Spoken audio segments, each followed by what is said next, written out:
সিঁদুরটা দিয়েছো তুমি, ব্যাস ওখানেই সব লেনদেন, কেনা বেচা, দেওয়া নেওয়া শেষ। তারপর থেকে দিতে হয় আমাকে। কি কি দিয়েছি আমি, এই প্রশ্ন আমায় না করে তুমি নিজেকে করো। প্রথম যেদিন এলাম তোমার ঘরে, তুমি বলেছিলে নতুন ঘর, নতুন সব, নতুন করে শুরু। হ্যাঁ, নতুন। প্রতিটি দিন নতুন, প্রতিটি রাত নতুন, প্রতিটি সকাল নতুন। বিছানায় পাতা চাদর নতুন, তোমার ওই আদর নতুন।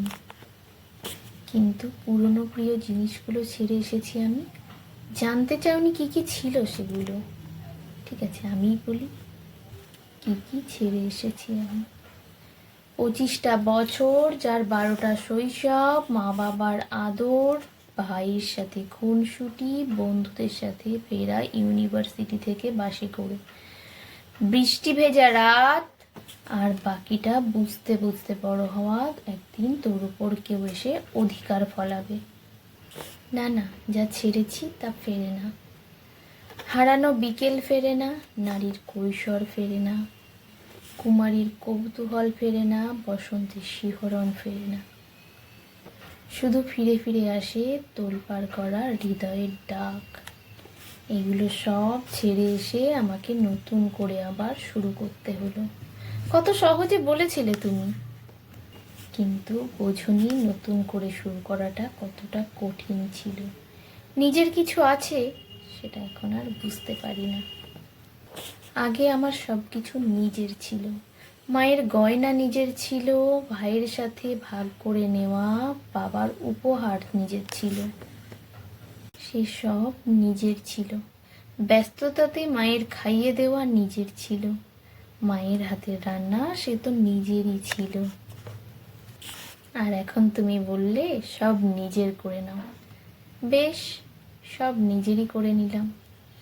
তোমার মাকে মা বলে নিজের করে নিলাম, তোমার বাবাকে বাবা বলে নিজের করে নিলাম, তোমার ঘরকে নিজের বলে নিজের করে নিলাম, তোমার নামের পদবিখানা সেটাও নিজের করে নিলাম।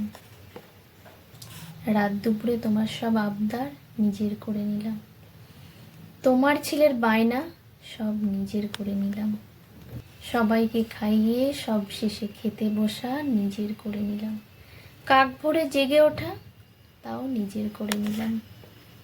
মায়ের কাছে আজও গেলে মা বলে, কি এ দুমুঠো ভাত খাইয়ে দেব, চুলটা বেঁধে দেবো আজ তোর, একটু ঘুমো না মা, ও বাড়িতে তো উঠিস কাক ভোরে।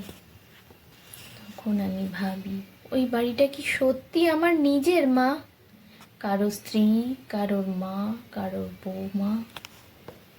ওখানে আমি কারোর মেয়ে তো নই মা, এখানে আমি তোমার মেয়ে, ঠিক যেমন ছিলাম আগে। তাই এখনো যখন বাড়িতে ফিরি তখন মনে হয় এটা আমার বাড়ি আর ওটা শ্বশুর বাড়ি। নমস্কার।